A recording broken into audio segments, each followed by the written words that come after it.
আমি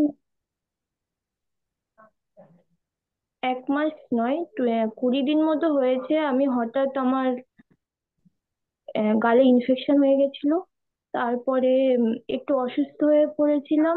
এর আগে আমার 3 বছর আগে রিঅ্যাক্টিভ আর্থারাইটিস ধরা পড়েছিল। তখন আমি 1 মাস ভর্তি ছিলাম।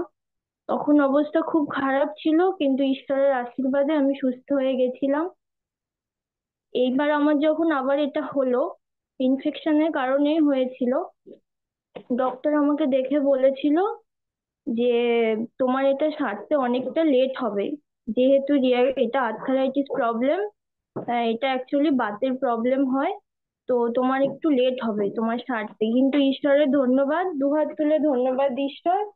আমি সপ্তাহখানেকের মধ্যে হসপিটাল থেকে ছুটি পেয়ে গেছি এবং ভালো আছি।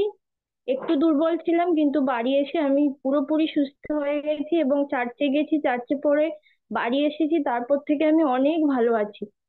আমি অনেক ভালো আছি। আপনারা আমার জন্য সবাই প্রার্থনা করেছেন, তার জন্য ধন্যবাদ দিই। জয় যিশু। জয় যিশু। হালেলুয়া।